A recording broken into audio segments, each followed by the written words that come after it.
Il s'appelle François, François Sandoz. Bonsoir François. Et tu nous viens de la Bonsoir.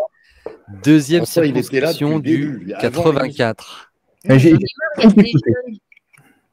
Alors François, je maintiens qu'il est un énorme menteur, on va y revenir.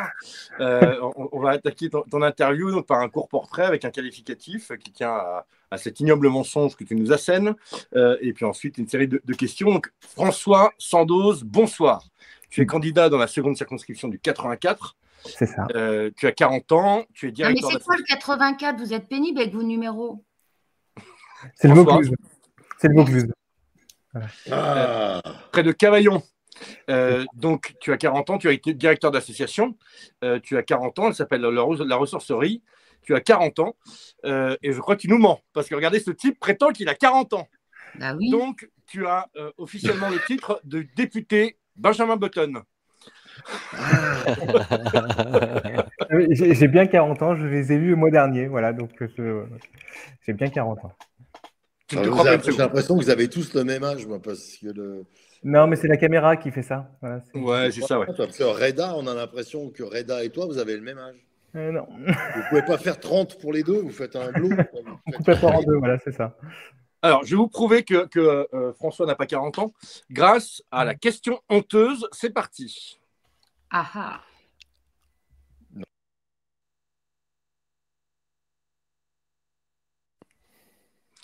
Alors, François, tu prétends avoir 40 ans. Moi, je pense que tu mens. Et il y a une fois où tu as menti. Est-ce que tu peux nous raconter cette fois où tu as triché au bac? Oh, pas bien. Ah, Ça ne m'en souvenais plus. Non, je crois que c'était pas de la triche parce que je crois que c'était autorisé. Enfin, c'était le bruit qui courait au lycée. Et effectivement, vous avez fait la même chose que moi. On avait des calculatrices où on pouvait rentrer dans la mémoire des Ouais, formules. ouais. Voilà, donc je me suis. Oui, j'ai rentré beaucoup de formules toute l'année. Je m'en servais, c'est vrai, pendant les interros, mais le jour du bac, j'ai eu peur de me faire griller, et donc je ne me suis pas servi des formules que j'avais rentrées toute l'année. Ouais, en tout cas, on ne te félicite pas quand même. Ah, mais il y a Parce que prescription, l'argument, non, mais je crois que si, c'était autorisé, je l'ai fait quand même. C'est ce que Darmanin a utilisé parce que Sarko l'avait fait en 2012 aussi. Bon, alors, tu seras le député en charge de la relation avec la REM. Voilà. Tu vas bien te marrer. Oui, Alors, comprends.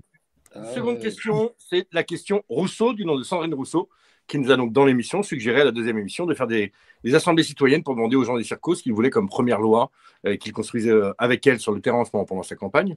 Donc on te retourne la question, François, au vu de ta circo, quelle serait la première mesure, la première loi que tu vas faire passer quand tu seras député pour répondre aux besoins des gens de ta circo? Il y en aurait plusieurs, mais nous, on est dans une zone assez rurale. On est deux petites villes, hein, l'Île-sur-la-Sorgue et Cavaillon. Puis ensuite, on a quelques villages autour du Luberon. Donc, c'est une circonscription assez grande, en tout cas en termes de kilomètres. Et les services publics, c'est vraiment un gros problème sur la circo. Là, j'étais hier avec les soignants sur l'hôpital de Cavaillon, on a un service d'urgence sur Cavaillon et qui ferme régulièrement la nuit et même le jour. Le SMUR ne peut pas fonctionner normalement parce qu'il n'y a plus de médecins. Voilà, donc jusqu'à maintenant, les médecins qui étaient sur l'hôpital, sur les urgences, fonctionnaient avec de l'intérim. Et puis on a baissé la prime d'intérim et les médecins sont partis. Et aujourd'hui, on explique aux gens qu'ils doivent faire 30 ou 45 minutes pour trouver des urgences. Alors on est en plus, la circonscription, on est sur une population vraiment en situation de précarité, ou sur Cavaillon, les gens viennent à pied aux urgences pour se faire soigner parce qu'ils sont parfois exclus du système de soins. Et voilà, donc on se retrouve bien embêtés. Bon, alors, question suivante, c'est le moment de la question prune avec 10% de Mirabel.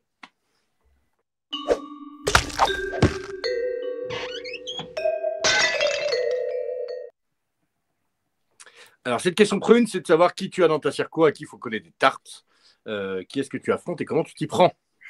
Alors, hélas, on a sur la circonscription Stanislas Rigaud, avec comme suppléante Marion Maréchal, voilà, qui est ce matin. Alors, c'est pourtant une très jolie circonscription, hein. On est au bord du Luberon, c'est très joli. Et en ce moment, notre image est un peu ternie par ce duo maléfique sur notre circonscription. Voilà. Voilà, donc bah, on va s'atteler pour faire campagne, pour pas qu'ils aient trop de visibilité non plus, puisque comme ce sont des personnages nationaux, et bah, les médias ont tendance un peu à se focaliser dessus. Et voilà, même s'ils ne représentent pas beaucoup en termes de, voilà, aux élections présidentielles, Zemmour n'avait pas fait grand-chose, mais voilà. Eh ben, il faut que tu profites de ce moment où il va y avoir des caméras, il faut que tu repères où elles vont aller, que tu ailles te mettre devant à leur place.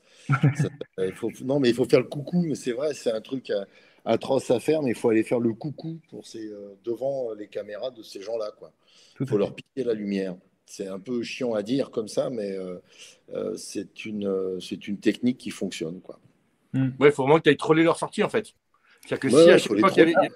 Ouais. Il n'est pas souvent là, Stanislas Rigaud, parce qu'il a d'autres activités, donc il n'est pas souvent sur la circonscription. Il vient une fois de temps en temps pour faire une photo, mais voilà. Mais ils ne sont pas censés vous faire le même nombre d'articles et le même temps de parole? Eh ben, on compile là les articles dans la presse locale et pour l'instant, c'est assez déséquilibré, très déséquilibré même. Oui, mais alors là, il faut que Mais- tu harcèles les journalistes, hein. Tout à C'est fait. la règle, c'est la règle, hein. Tout à Vous êtes fait. censé avoir le même nombre de sigles à la fin de la campagne. Bah, à mon avis, ils vont se focaliser sur nous pour les 3 prochaines semaines. Oui, et bah, tant mieux, parce que les gens, ils se décident à la fin de la campagne, hein, pas au départ. Tout à Ouais, fait. c'est ça, dans les 15 derniers jours, il faut que tu Ouais. travailles. Donc, prends les articles à la fin. Tout à fait. Et alors, sinon, à part ce duo puant, hein, pas maléfique, mais puant, t'as qui d'autre en face? Est-ce que tu as un candidat LR, tu as un candidat REM? Est-ce que toute la droite est là? Oui, toute la droite est là. On a LR, on a une candidate des Républicains, bon, qui cumule déjà pas mal de mandats ailleurs. Voilà. Puis on a aussi une candidate République en marche, qui est là aussi. Voilà. Et une C'est pas le députée. sortant qui se représente? Pardon? C'est pas le sortant qui se représente? Non, le sortant a été sorti par sa propre famille politique. Et donc, du coup, voilà. Donc, non, le sortant ne se représente pas. C'était un républicain. J'ose même pas imaginer ce qu'il a dû faire. Parce que des types Ou qui pas tapent faire. leurs femmes, des types Ou qui pas agressent faire. sexuellement ne font pas sortir. Je sais pas ce qu'il a dû faire à un troupeau de chèvres, mais c'est pas possible. J'ose Oh. même Non, pas c'est un imaginer. républicain, du tout. C'est Ah un ouais, c'est un républicain. républicain. Oui, c'est un républicain, oui. Ah d'accord. Alors, c'est le moment de la question Bourbon. Donc, quelle équipe tu as autour de toi? De quoi tu as besoin? De compétences techniques, de compétences humaines, n'importe quoi. C'est le moment de passer commande à J'ai la une communauté. très bonne équipe avec plein de qualités. Donc, en termes d'équipe, on est vraiment bon. On fait pas mal de porte-à-porte. On va tracter. On a 2 graphistes. Donc voilà, ça avance. Alors, c'est vrai que si on avait, je vais piquer un peu l'idée de Reda, mais si on avait un peu une figure nationale qui venait se déplacer sur la circonscription pour justement faire un peu d'ombre aux 2 personnages nationaux sur Reconquête, bah, ça serait assez sympa. Alors, on a espéré que Jean-Luc Mélenchon, en passage à Marseille, fasse un petit crochet par Cavaillon et sur la Sorgue, mais il ne s'est pas arrêté. Voilà. Ouais, il n'y avait plus d'arrêt en fait. C'est à cause du casse du fret SNCF. Il n'y a plus d'arrêt. Il est rentré directement à Paris. C'est pas de sa faute. Hein. Ouais, on serait allé chercher Avignon à la gare TGV, on aurait pu.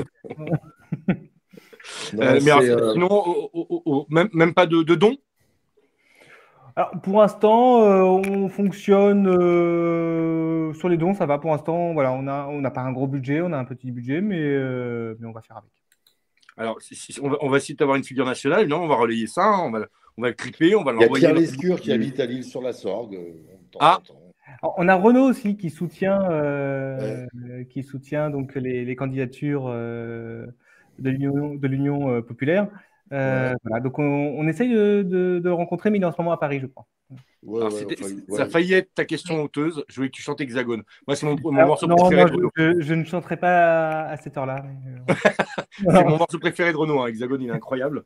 Et effectivement, c'était un très bon choix de morceau préféré. Alors, loin d'être une figure nationale ou quelqu'un d'important, moi, je serai à Avignon la semaine avant l'élection. D'accord. Je vais venir 2 jours. Et donc, si tu veux, tu organises ce que tu veux, moi, je suis là. Voilà. Il y a aussi sur Avignon deux très bons candidats sur la première circonscription qui ont beaucoup de chance, enfin pour le titulaire, beaucoup de chance de l'emporter. C'est Farid Farissi, donc n'hésite pas à lui faire un petit coucou, aller le voir et même de l'inviter sur l'émission. Ben, on va l'inviter évidemment, je vais le contacter, mais toi aussi si tu veux, je vais venir Enfin, je serai motorisé sur place. Donc, si tu veux que je vienne jusqu'à sur la Sorgue du Cavaillon, il n'y a pas de problème, je viens. Eh ben, y a pas de... Une réunion publique, n'importe quoi, je viens. Je prends un micro, je reste derrière. Je fais des crêpes, des pizzas, ce que tu veux. D'accord, bah, c'est noté. Non, mais je connais bien la région aussi, donc je pourrais passer. Eh ben voilà, on va se faire une réunion publique tous ensemble alors. Eh ben voilà. Il y avait tout Canal dans le. T'as tout l'ancien Canal Plus qui doit traîner du côté entre Saint-Saturnin-les-Aptes. Ah oui, oui. Ils sont tous là-bas, hein, normalement. Et, tu sais, parce que tu as deux. Tu as la droite républicaine et sociale qui est plutôt côté Alpille. Et puis Oui. de l'autre côté, tu as du côté Luberon, tu as vraiment toute la gauche caviar, quoi. Tous mes copains sont là-bas. Ils ont des très jolies maisons. Et ils votent Macron. Bref, Bon, ben, en tout cas, la semaine avant l'élection, Bruno, si t'es chaud, moi je serai là-bas. Je vais y aller viens, on y va tous les deux. On y va tous les deux la dernière semaine.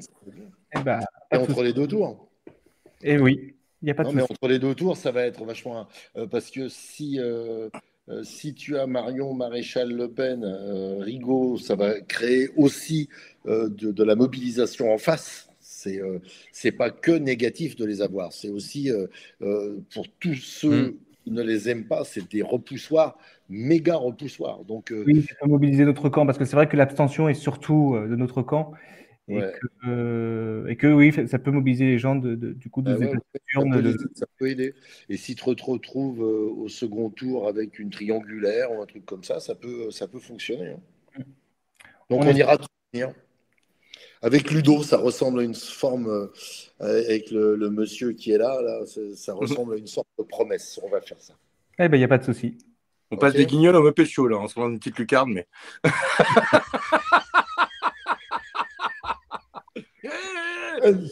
Les deux vieux. Ouais, c'est un peu ça. Hein. Juste, si je peux me permettre de bordéliser, comme j'aime le faire, parce que j'entends que tout le monde demande des figures nationales. Bon, il n'y a pas que les députés sortants figures nationales, donc je vais relancer. Je rappelle juste que sur la plateforme de l'Union populaire, il y a toujours le petit icône demander des gens en réunion publique qui existe. Oui. Donc, n'hésitez pas à les cliquer et à demander. Donc, ne demandez pas Caroline Fiat. Hein, je vous rappelle qu'elle a un bracelet électronique et qu'elle ne peut pas bouger. Mais je vais le faire pour tous les députés sortants. On a tous une campagne à mener, donc c'est super compliqué pour nous. Je rappelle qu'on a tous fait la présidentielle et vous nous avez vus partout.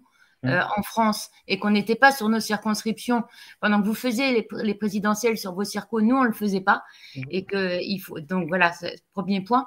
Et deuxième point, si ça peut t'aider par rapport à Marion Maréchal Le Pen, ne pas oublier quand tu rencontres les soignants de rappeler que toutes les propositions de loi qui ont été faites, que ce soit pour les EHPAD ou les soignants, alors elle est pour Rassemblement national, mais enfin les fachos quand même, les fachos n'ont jamais été dans l'hémicycle pour voter nos propositions de loi ou nos amendements pour sauver les établissements de santé.